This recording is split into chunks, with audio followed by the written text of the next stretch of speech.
There are people who appear on your television screen and somehow make you feel like they belong there more than anyone else ever could. People whose presence is so natural, so warm, so undeniable, that you never stop to question whether they earned their place. Kiki Shepard was one of those people.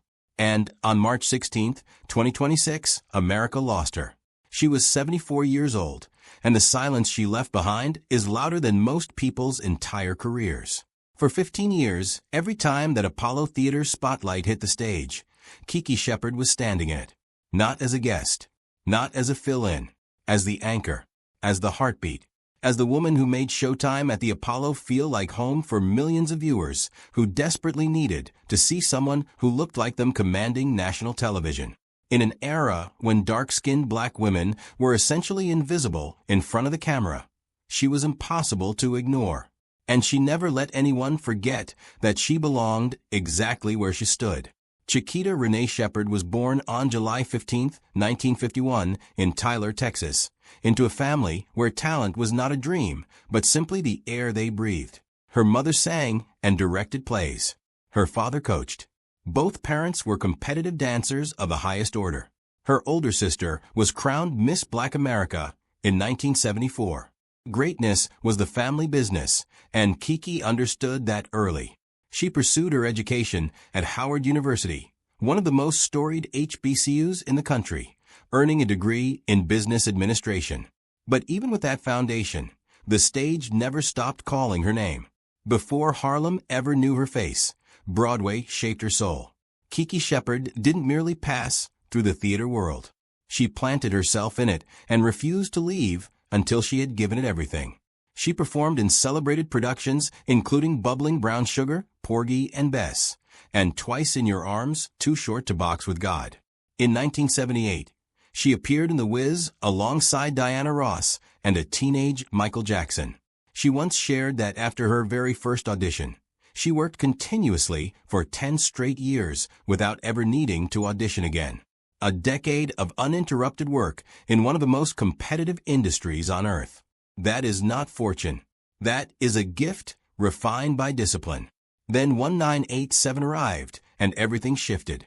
Showtime at the Apollo brought amateur talent, rising stars, and the iconic Sandman who would drag struggling performers off stage with his shepherd's crook.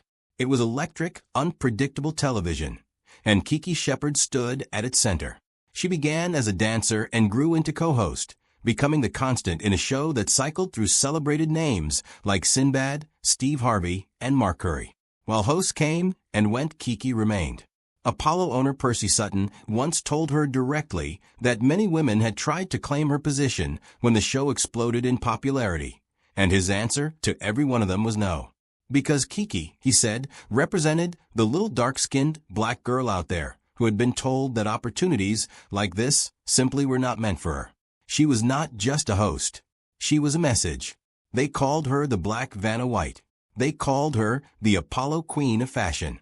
One quiet evening, she watched a young Lauryn Hill perform on Amateur Night and recognized immediately that something extraordinary was standing in front of her. That was Kiki's gift. She could see greatness before the world caught up. When the show concluded in 2002, she kept moving. Television roles on Grey's Anatomy, Everybody Hates Chris, and NYPD Blue followed. Outkast referenced her in So Fresh, So Clean. Jay-Z and Kanye West acknowledged her legacy in No Church in the Wild. And Away from Every Camera. She founded the KISS Foundation in 2006, a nonprofit dedicated to raising awareness about sickle cell disease and providing scholarships and care packages to families navigating that diagnosis. On March 16, 2026, Kiki Shepard suffered a sudden, massive heart attack in Los Angeles. No warning, no goodbye. The Apollo stage, Broadway, television, philanthropy.